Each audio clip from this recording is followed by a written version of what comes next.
지난달에 한 목회자 모임에 갔는데 독일 도르트문트에서 목회하시는 목사님 한 분이 오셨습니다.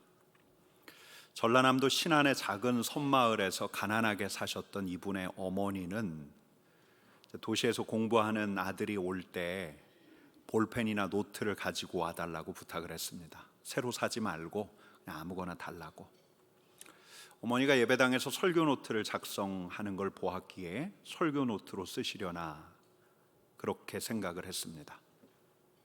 그리고 약해진 어머니를 요양병원에 모신 다음에 코로나가 한창일 때 2021년에 목사님이 독일에서 들어와서 오랫동안 비워두었던 고향집을 정리하고자 섬으로 들어가 집 구석구석을 살피는데 장롱 안에 보자기로 싸둔 무언가가 있는 거예요.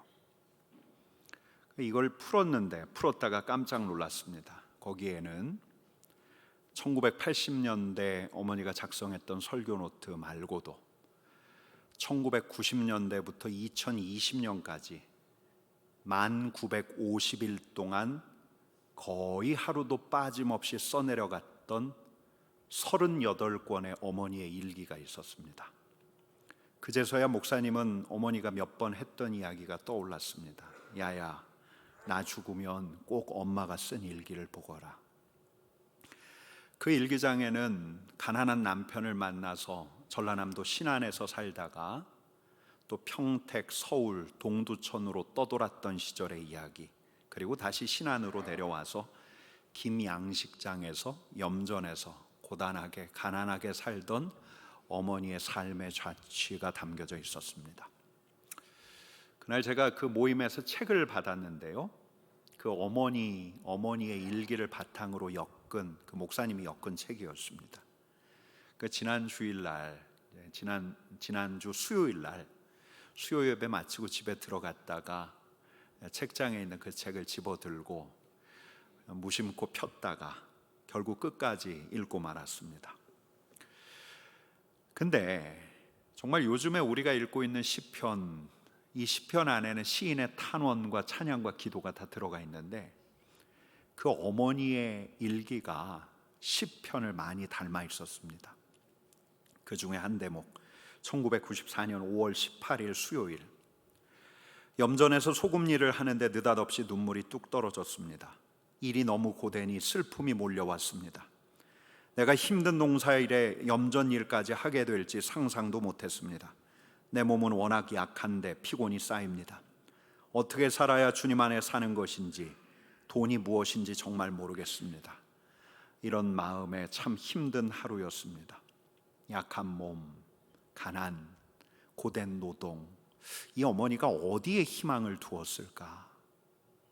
이날 일기는 이렇게 이어집니다. 그런데 오늘 3일 저녁 예배의 설교 말씀이 어떻게 살아야 할까라는 제목이었습니다. 그래서 큰 은혜를 받았습니다. 하나 더 읽어드리겠습니다.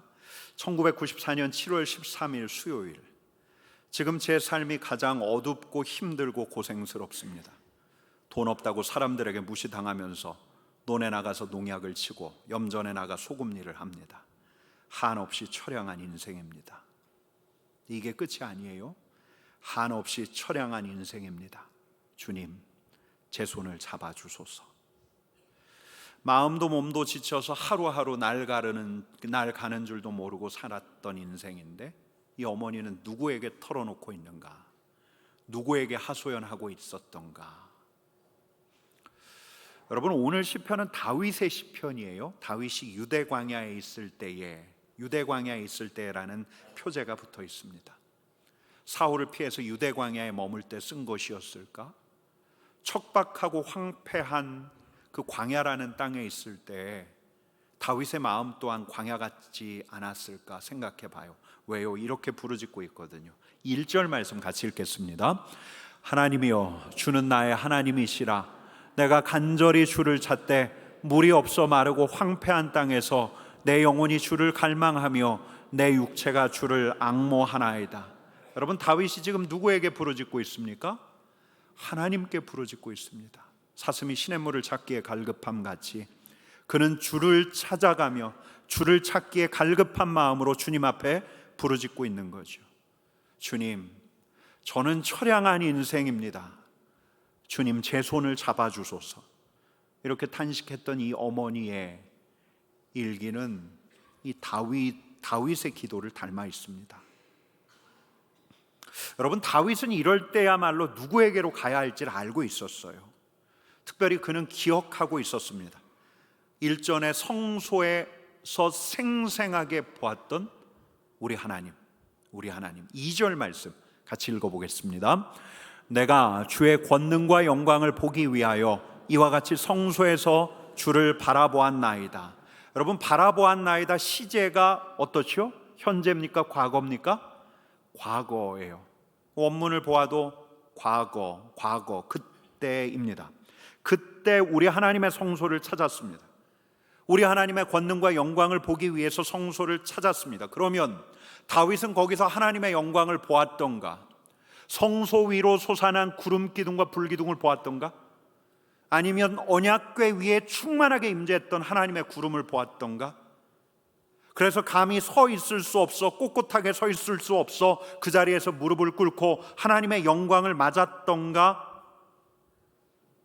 여러분, 성소에 우리 하나님께서 다윗에게 어떻게 임재하셨는지 정확하게 알 수는 없지만 분명하게 우리가 확인할 수 있는 것이 있습니다. 그게 3절 말씀입니다. 같이 읽겠습니다. 주의 인자하심이 생명보다 나음으로 내 입술이 주를 찬양할 것이라. 여러분, 다윗이 무엇을 보았습니까? 주님의 인자하심을 본 거예요. 주님의 인자하심. 성소에서 다윗은 주님의 인자하심을 보았습니다. 여러분, 우리도 몇 번 들어본 적이 있는 히브리 말이 있습니다. 헤세드. 하나님의 인자하심, 하나님의 한결같은 사랑, 헤세드. 성소를 찾았던 그날 다윗이 눈부신 가운데 임재하시는 우리 하나님을 배웠던 걸까? 그의 몸을 감싸는 어떤 느낌이 있었던 걸까? 전율하면서 그의 마음으로 흘러들어오는 따뜻한 사랑의 열기를 느꼈던 걸까? 주님의 인자하심, 우리 하나님의 한결같은 사랑, 헤세드. 너는 내 사랑 안에 있다. 우리 하나님의 육성을 성소에서 다윗은 분명히 들었던 걸까? 그래서 주의 인자하심이 생명보다 나음으로 주님의 사랑 안에 머물 수만 있다면 나의 생명조차 아깝지 않습니다. 이렇게 고백하는 걸까? 아주 유명한 구약학자는 다윗이 성소에서 숭고한 우리 하나님과 아주 특별한 영적 교제를 하고 있다고 쓰고 있었습니다. 주님의 사랑이 좋습니다. 제 생명을 드릴 만큼 주님의 사랑이 좋습니다. 여러분, 근데 며칠 전에 제게 이 대목이 계속 맴도는 거예요.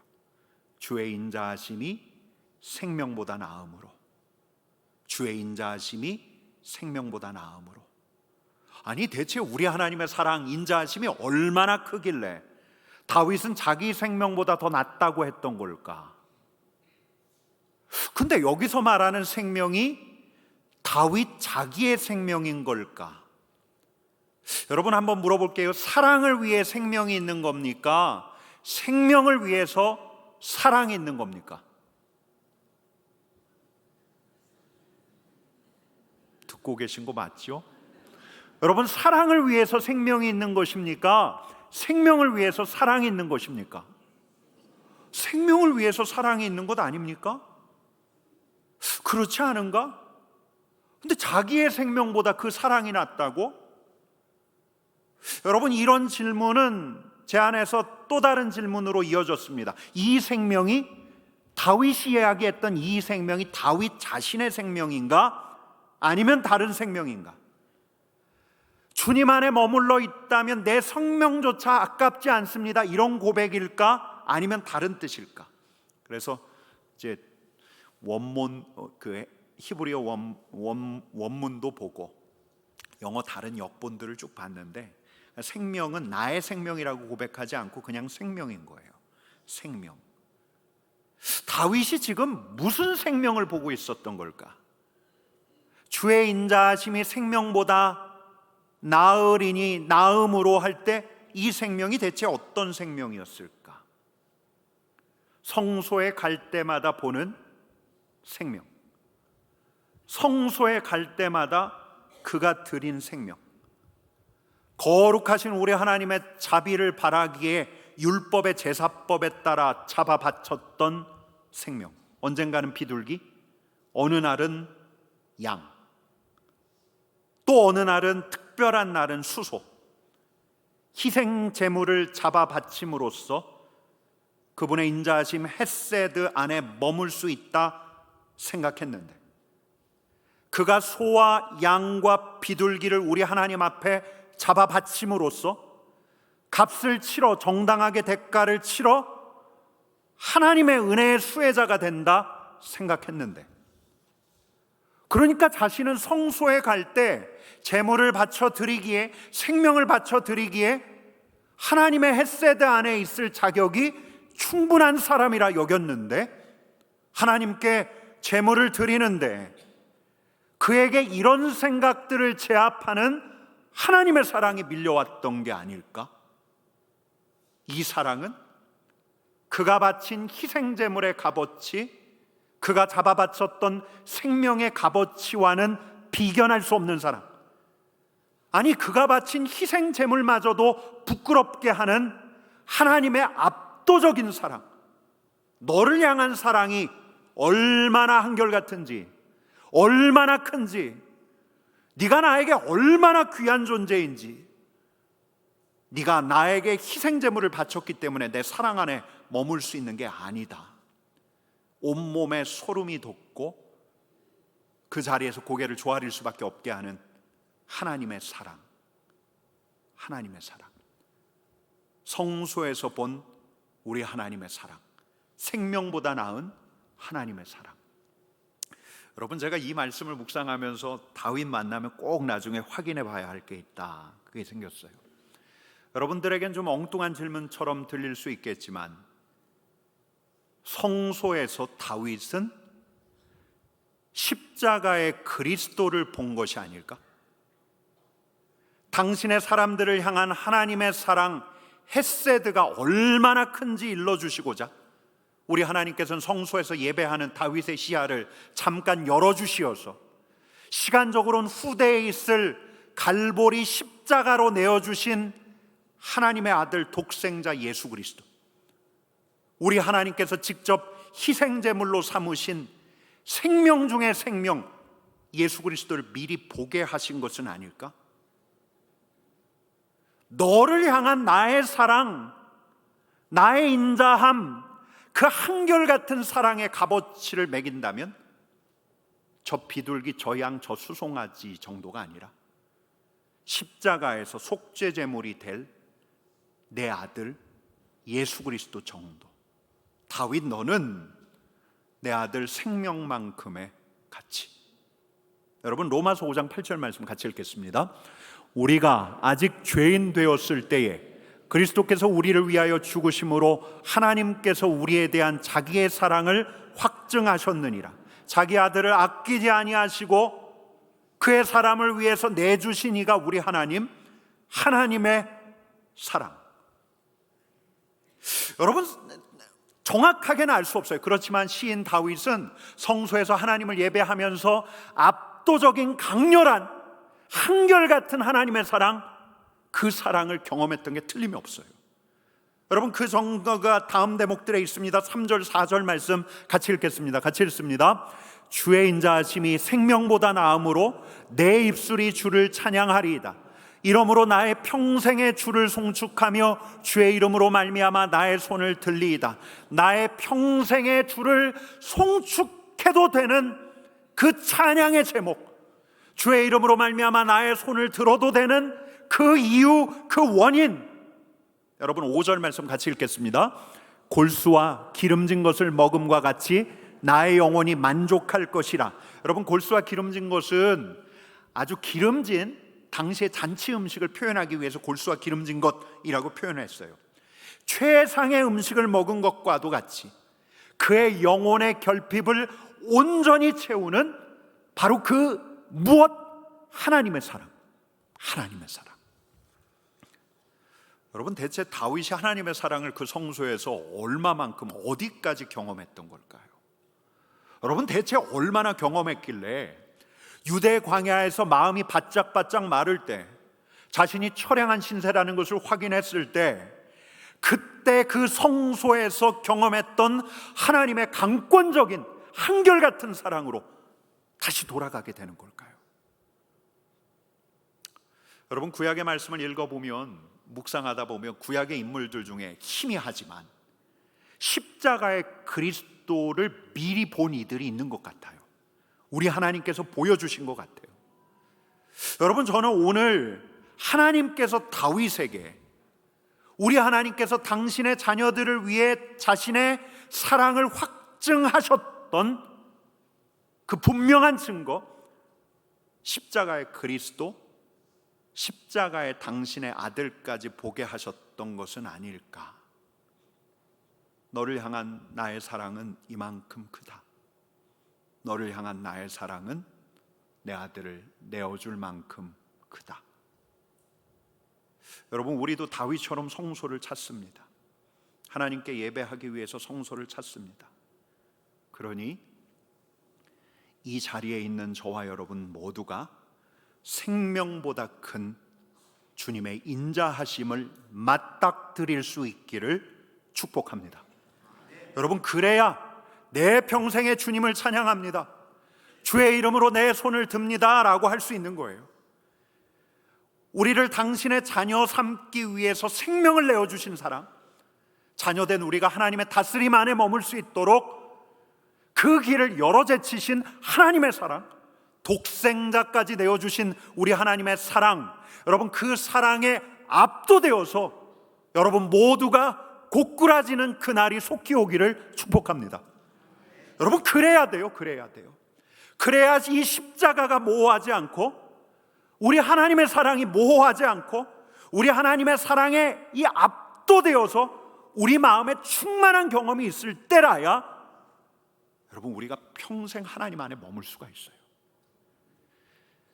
하나님의 그 압도적인 예수 그리스도 안에서 나타난 사랑을 여러분 우리가 마음 안으로 받아들일 때라야, 여러분 우리가 그 사랑 안에 잠길 때라야 비로소 우리가 평생에 찬양하고 송축할 우리의 주님을 고백할 수가 있는 거예요. 여러분, 물론 이런 사랑은 늘 갱신되어야죠. 형언할 수 없는 주님의 인자하심을 경험하고 난 다음 그 사랑은 계속해서 새롭게 경험되어야 합니다. 여러분, 왜냐하면 우리 일상에는 우리를 애워싸는 세력들이 너무 많으니까. 우리가 다시 생활세계, 우리의 삶의 터전으로 돌아가면 무엇을 먹을까, 무엇을 마실까, 오늘 맞닥뜨린 이 문제를 어떻게 해결할까, 내 안에 나를 침식하고 있는 이 두려움과 불안을 어떻게 떨궈낼까, 지리멸렬하게 짝이 없는 이 문제들을 어떻게 해결할까.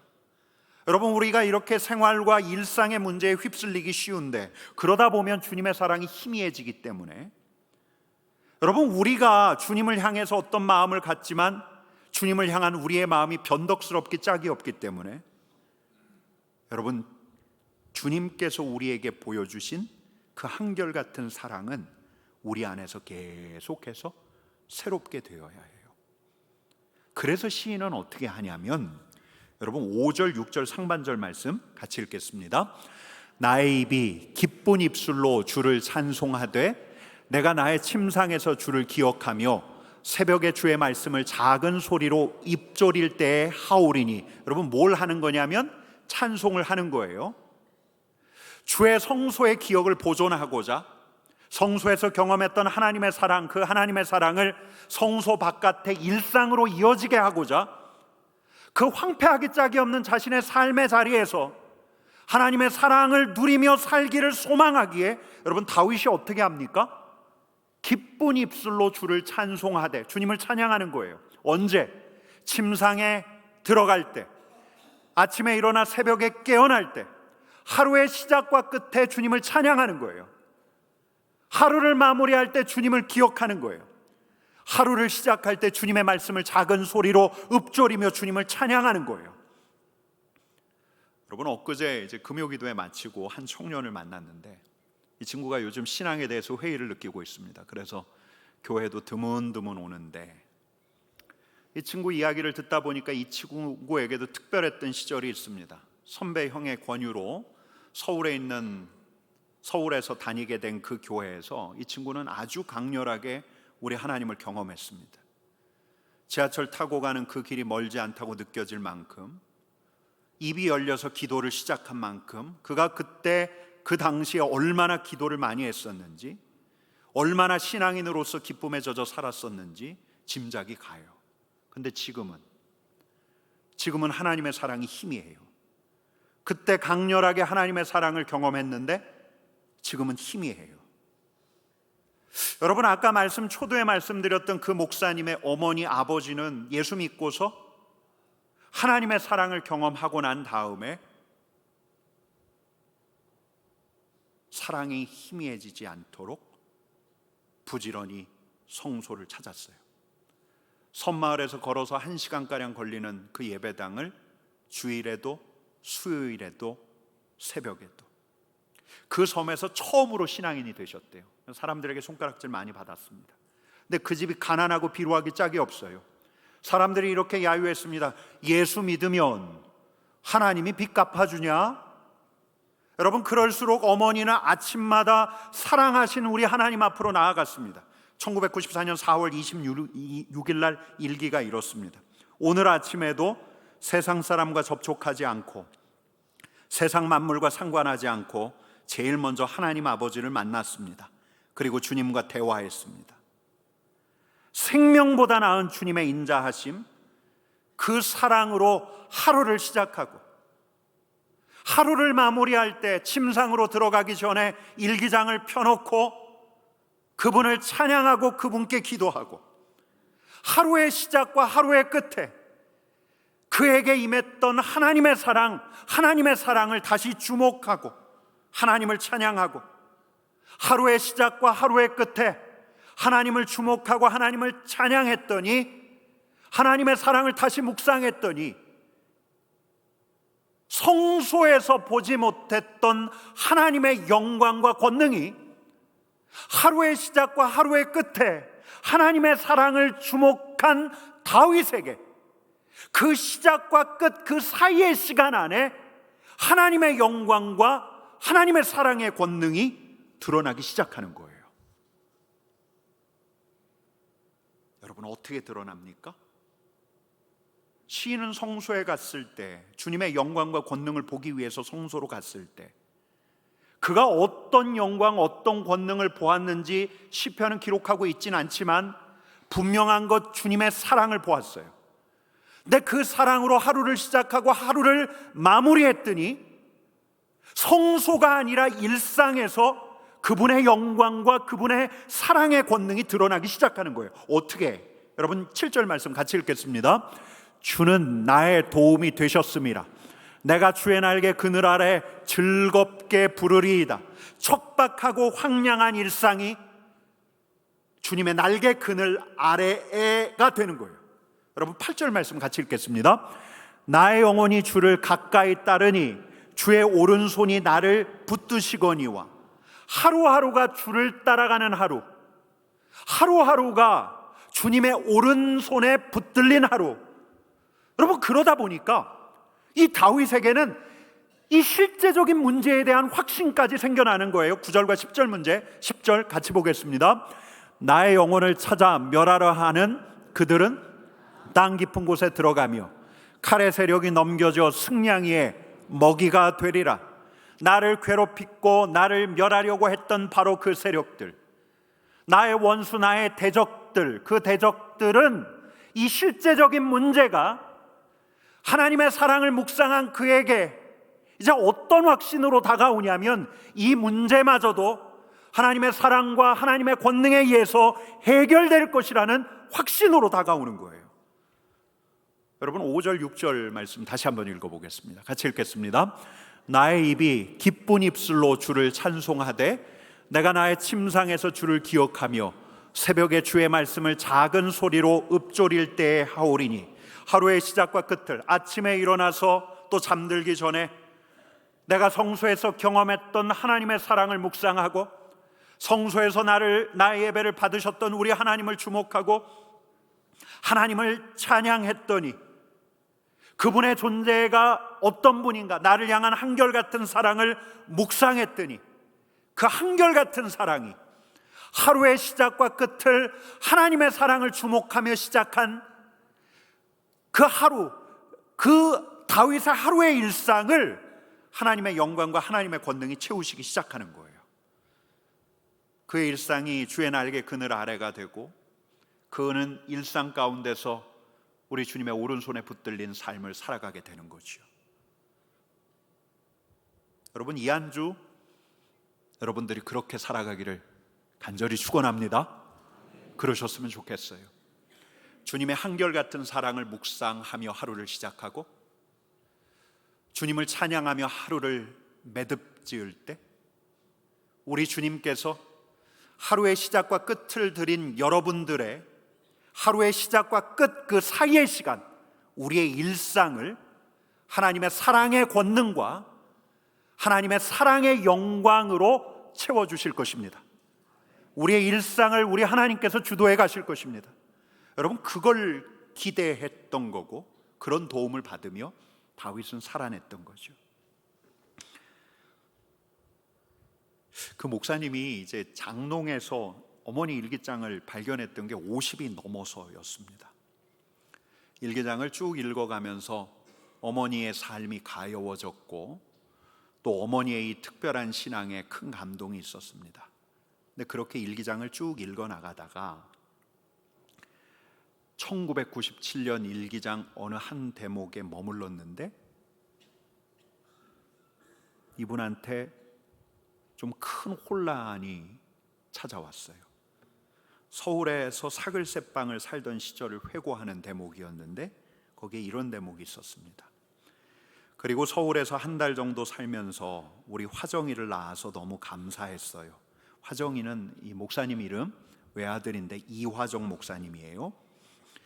남이 임신해서 배불러서 다니면 저는 얼마나 부끄러웠는지 아무리 바쁘게 길을 가다가도 임신한 사람을 보면 서서 돌아보았어요.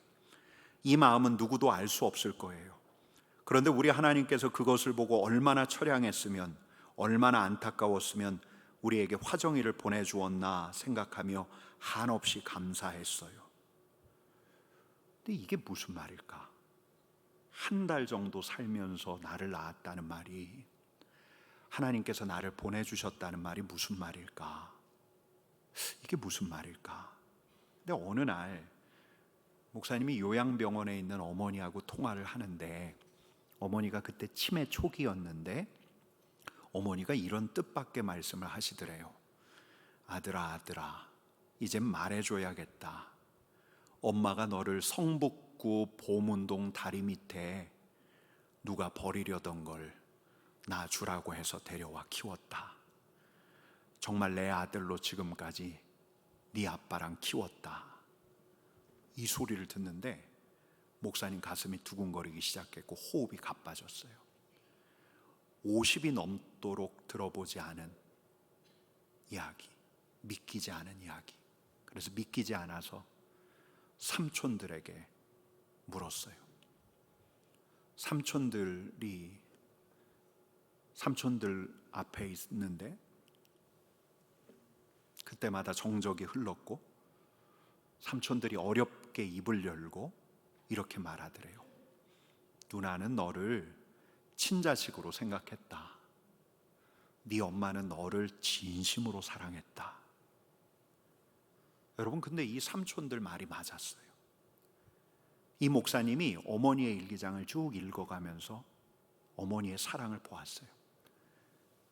얻어 키운 아들, 주석 잃는 아들을 대하는 사랑이, 그런 감정들이 그 안에 있었던 게 아니라 내 배 아파서 낳은 친자식 이상으로 쏟아부었던 사랑이, 그 한결같은 사랑이 그 일기장 안에 기록이 되어 있는 거예요. 1994년 9월 1일 주여 제 몸의 질병을 사라지게 해주세요. 한 번은 죽는 인생이지만 제일 걱정은 우리 아들 이전도사가 제일 불쌍합니다.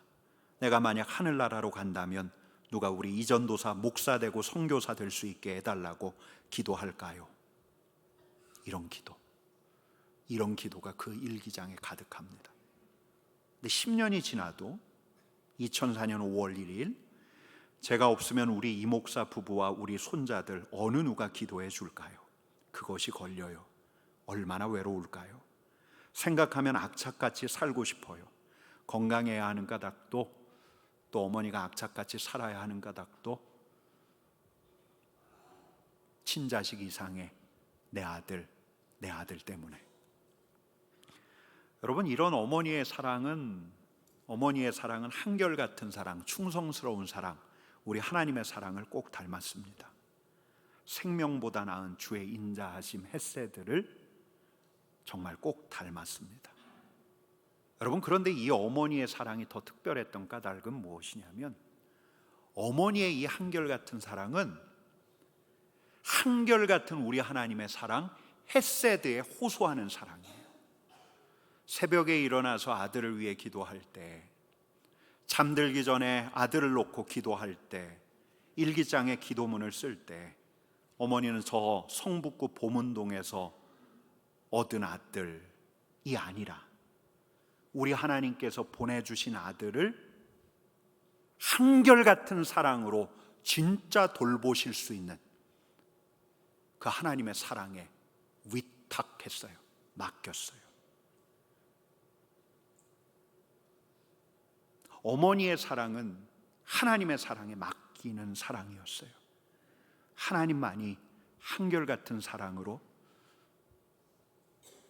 아들의 삶을 이끌어 가실 수 있으시기에. 여러분, 목사님이 자기가 어떻게 여기까지 왔는가를 일기장을 보면서 알았습니다. 아, 어머니의 사랑 때문이었구나. 어머니가 호소한 생명보다 나은 우리 하나님의 한결같은 사랑 때문이었구나. 내가 그래서 이 자리까지 왔구나. 여러분, 이 자리에 있는 저와 여러분들이 어떻게 해야 이 세상을 이겨낼 수 있을까요? 어떻게 해야 더 근사한 삶을 살아낼 수 있을까요? 성소에서 생명보다 나은 그분의 사랑을 경험할 때, 우리 하나님의 사랑에 전율할 때, 우리 하나님의 사랑에 고꾸라질 때, 그래서 하루의 시작과 끝조차도 그 사랑에 주목할 수 있을 때, 여러분, 그러고 나면 우리 하루의 시작과 끝 그 사이의 시간 모두에서 우리 하나님의 사랑의 능력과 권능이 나타나는 거예요. 우리 하나님의 사랑이 저와 여러분들을 감싸시기를 축복합니다. 하나님께서는 원하셔요. 우리가 하나님의 사랑 안에 있는 존재라는 걸 깨닫기를, 아니, 우리가 주님의 날개 아래 머물기를, 하나님의 사랑이 우리를 감싸고 있다는 것을 우리가 고백할 수 있기를 우리 하나님께서 원하고 계셔요. 여러분, 이 자리에 있는 우리가 하나님의 사랑 안에 머물 수 있도록 한결같이 우리를 위해 기도해 주셨던 분들이 있죠. 우리 부모님들 아닙니까? 우리 아버지 어머니가 우리로 이 자리까지 있게 하신 것 아닙니까? 여러분, 그렇다면 이제 우리 차례죠. 우리 부모님이 또 내 자녀까지 내 사랑이 아니라 내 사랑보다 훨씬 큰, 생명보다 나은 한결같은 우리 하나님의 사랑 안에 머물기를 여러분, 이제 우리가 기도할 차례인 거죠. 하나님, 내 부모님이, 내 자녀들이 하나님의 사랑, 한결같은 사랑, 그 한결같은 사랑에 한결같이 머물게 하여 주옵소서. 여러분, 이 기도를 이 한 주 우리 하나님께 올려드리는 저와 여러분 되기를 축복합니다. 같이 기도합시다.